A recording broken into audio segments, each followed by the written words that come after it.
हर बार ऐसा देखने को मिलता है कि न जाने कितने कैंडिडेट्स का कैंडिडेचर रद्द हो गया इस कारण से कि उन्होंने फॉर्म सही से नहीं भरा। नॉट ऑप्टेड किसी को नहीं डालना चाहिए दोस्त। जो नॉट ऑप्टेड का डाल रहा है वो अपने रिजेक्शन को इनवाइट कर रहा है, भले ही रिटर्न क्वालिफाइड है। मुझे नहीं पता आपको इसकी वैल्यू कितनी समझ में आ रही है, लेकिन जब आपका रिटर्न क्वालिफाई हो जाएगा ना, आपका इंटरव्यू इसी के बिहाफ पे होगा। इसके बिहाफ पे ही आपका पर्सनैलिटी टेस्ट होगा, मतलब इंटरव्यू होगा, और वहाँ पे आपके छुपे हुए हैं 150 मार्क्स। जो कैंडिडेट्स स्टेप सही से नहीं भरते हैं उनको बहुत पछतावा होता है अपनी लाइफ में, भले ही वो असिस्टेंट कमांडेंट भी बन जाए।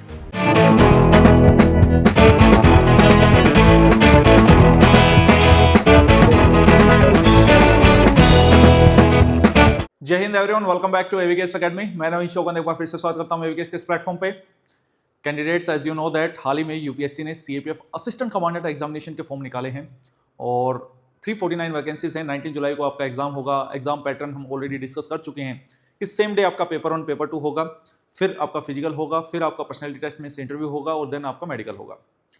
अब ऐसे में ये बहुत जरूरी है कि आप अपने एप्लीकेशन फॉर्म को कैसे भरते हैं, क्योंकि हर बार ऐसा देखने को मिलता है कि न जाने कितने कैंडिडेट्स का कैंडिडेचर रद्द हो गया इस कारण से कि उन्होंने फॉर्म सही से नहीं भरा।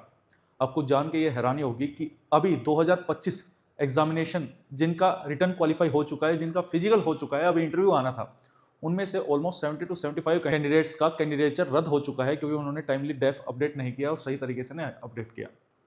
एक डेडिकेटेड वीडियो आएगी जिसमें हम स्टेप बाय स्टेप ये डिस्कस करेंगे। इसी के बाद नेक्स्ट वीडियो आ जाएगी और ये डिस्कस करेंगे उस वीडियो में कि आपको कैसे अपना एप्लीकेशन फॉर्म भरना है।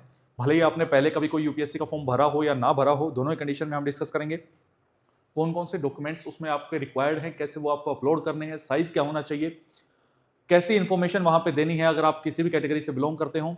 हर एक स्टेप पे फोकस करते हुए आगे बढ़ेंगे। लाइव फॉर्म भर के आपको उसमें दिखाया जाएगा ताकि आप किसी भी तरीके की कोई गलती ना करें। तो इस वीडियो में सर क्या डिस्कस करोगे?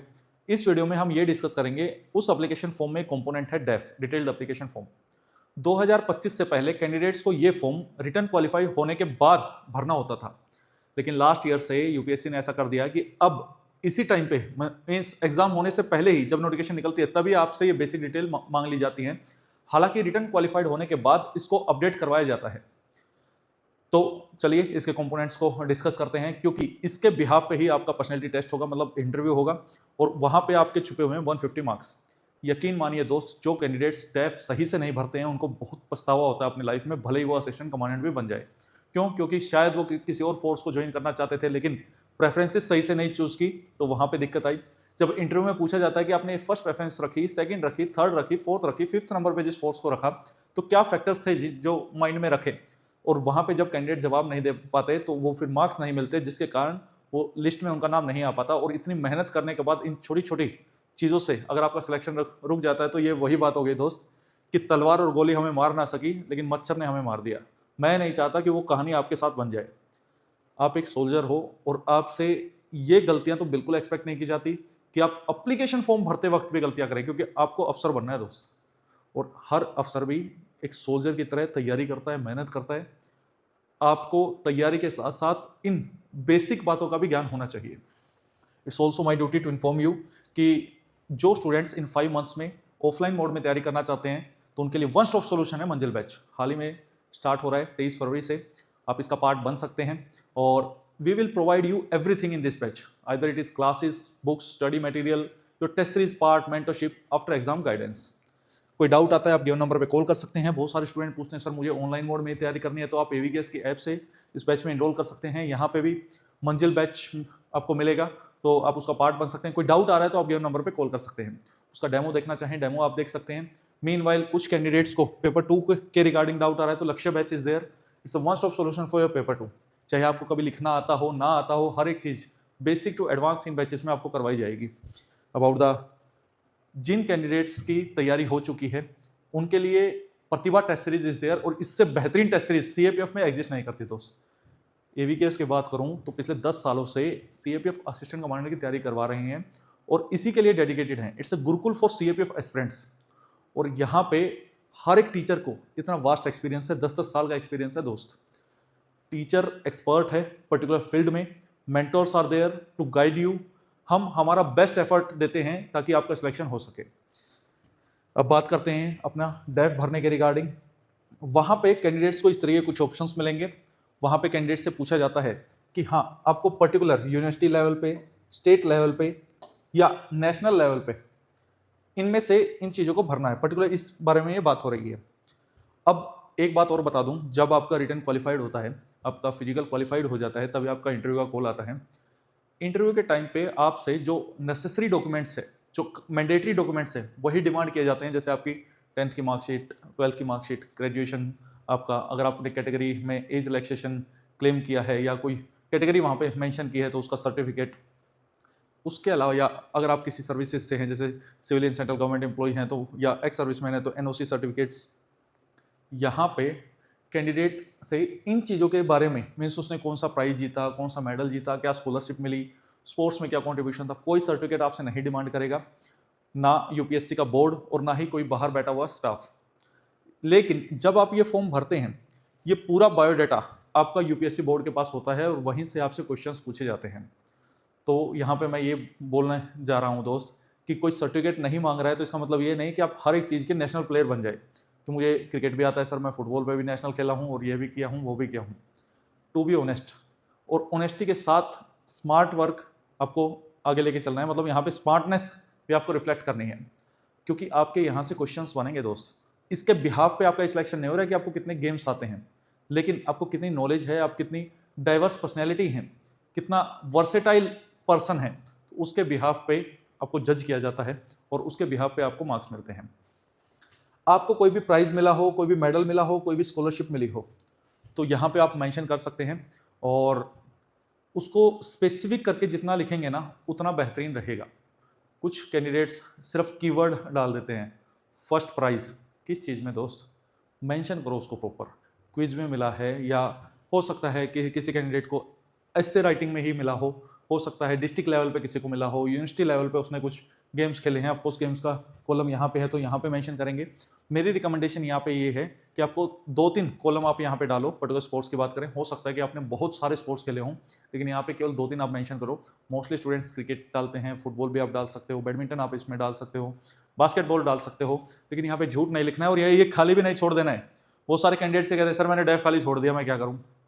अब तुम क्या करोगे, वो करेंगे जो करेंगे, वो पूछेंगे आपसे कि क्यों खाली छोड़ दिया इस चीज़ का, फिर जवाब देना मुश्किल हो जाएगा।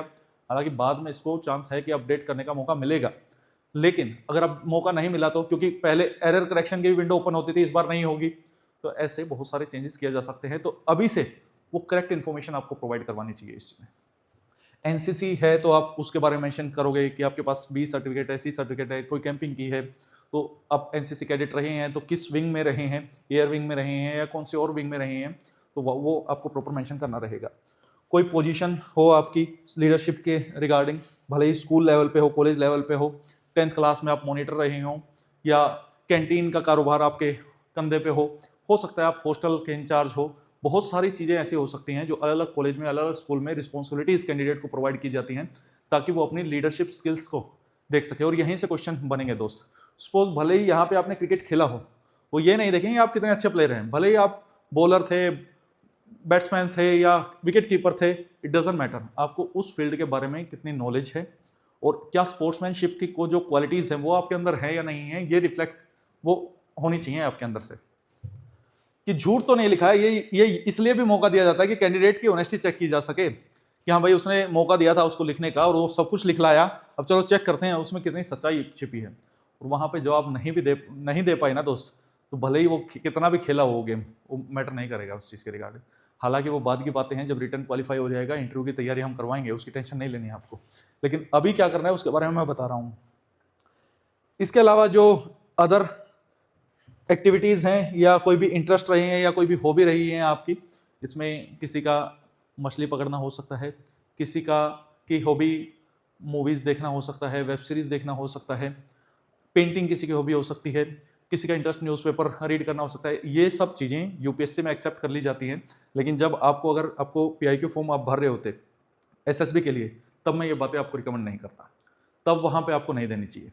लेकिन यूपीएससी में दीज आर एक्सेप्टेबल। अब मान लो कि कोई कैंडिडेट बोलेगा सर मेरी तो हॉबी ही नहीं है, मैं क्या करूँ, तो हॉबी डेवलप कर लेंगे दोस्त। यहाँ पे ऐसी चीज़ें मेंशन कर दो जो आपके एग्जाम ओरिएंटेड हो, जैसे कि बुक रीडिंग आप मेंशन कर सकते हो और उसमें भी फिक्शन नॉन फिक्शन आपको मेंशन करना है कि कौन सी कैटेगरी की बुक्स आप पढ़ते हैं। ओपन एंडेड नहीं छोड़ देना उसको, ओपन एंडेड छोड़ दोगे ना तो वहाँ पे क्वेश्चंस का दायरा बहुत ज़्यादा बढ़ जाएगा।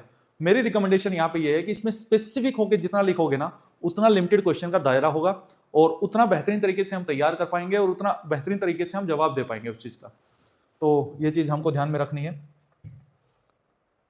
अब ये हमने ऑलरेडी डिस्कस कर लिया। लैंग्वेज के रिगार्डिंग क्वेश्चन पूछा जा सकता है आपसे कि कौन कौन सी लैंग्वेज आपको आती हैं, रीड कौन सी कर सकते हो। इसमें बहुत बड़े एक्सपर्ट हो ये नहीं पूछा जा रहा है, आती है कि कौन सी बोल सकते हो, कौन सी लिख सकते हो, तो वो आपको चूज कर लेनी है वाइजली। बेसिक इन्फॉर्मेशन है आपके क्वालिफिकेशन के बारे में, एनसीसी के बारे में, ये आप डाल सकते हो कि ऑलरेडी जॉब में है क्या, सिविलियन, सेंट्रल गवर्नमेंट, यस या नो में आंसर देना है। स्पोर्ट्स अचीवमेंट है या नहीं है, यस और नो में। एक्स सर्विसमैन है, यस और नो में। क्वालिफिकेशन अभी क्या है, जो prescribed educational qualification mean graduation आपने की हुई है क्या, आंसर है यस। माता पिता के बारे में बताना है। ये सबसे इंपॉर्टेंट पेज है। प्रेफरेंसेस एक इसके रिगार्डिंग ना हमारी वीडियो भी अवेलेबल है। 56,000 कैंडिडेट्स ने वो वीडियो देखी है जिसमें हमने CISF वर्सेस अदर फोर्सेस को डिटेल में डिस्कस किया हुआ है। और नो योर फोर्सेस की एक हमारी सीरीज़ है, वो भी आप देख सकते हैं। वो भी बहुत सारे कैंडिडेट्स ने, रिकमेंडेड कैंडिडेट्स ने खुद रिकमेंड की हुई है, तो यूट्यूब के में ही आपको मिल जाएगी AVKS के। इसके अलावा मैं आपको बता देता हूँ, देखो आप इन प्रेफरेंसेस को चूज़ करते वक्त क्या क्या चीज़ें आपको ध्यान रखनी है। आप किस एरिया से बिलोंग करते हो, आप ये फैक्टर को ध्यान में रख सकते हो।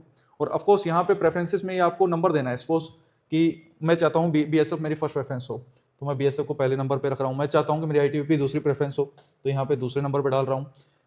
SSB मेरी चाहता हूँ थर्ड हो, तो यहाँ पे थर्ड डाल रहा हूँ। भले ही ये क्रोनोलॉजी कैसे भी हो, नंबरिंग यहाँ पे ऐसे करनी है। और एक ऑप्शन आएगा नॉट ऑप्टेड का। नॉट ऑप्टेड किसी को नहीं डालना चाहिए दोस्त। जो नॉट ऑप्टेड का डाल रहा है वो अपना रिजेक्शन को इन्वाइट कर रहा है, भले ही रिटर्न क्वालिफाई हो जाए। इंटरव्यू में बहुत नेगेटिव इंपैक्ट पड़ेगा उस चीज़ का।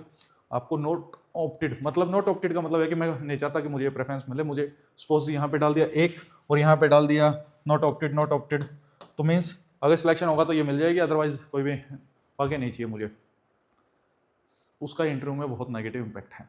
अब बात कर लेते हैं कौन कौन से फैक्टर्स आपको ध्यान में रखने हैं। ये समझ में आ गया आपको कैसे चूज करने हैं। आपका एरिया, आपका इंटरेस्ट, आप किस फोर्सेस में, ऑफकोर्स हर फोर्स में अलग अलग तरीके के चैलेंजेस हैं, उन चैलेंजेस को एक्सेप्ट करने के लिए आपका माइंड रेडी है तो ही उस फोर्स को ऑप्ट करना। चैलेंजेस कैसे, जैसे हमें पता है कि BSF और CRPF में प्रमोशन थोड़ा डिले है एज कंपेयर टू ITBP और SSB। हालांकि कुछ बेनिफिट्स हैं, तो बेनिफिट क्या है, बेनिफिट ये है कि इनका इंफ्रास्ट्रक्चर बहुत स्ट्रॉन्ग है as compare to SSB ITBP।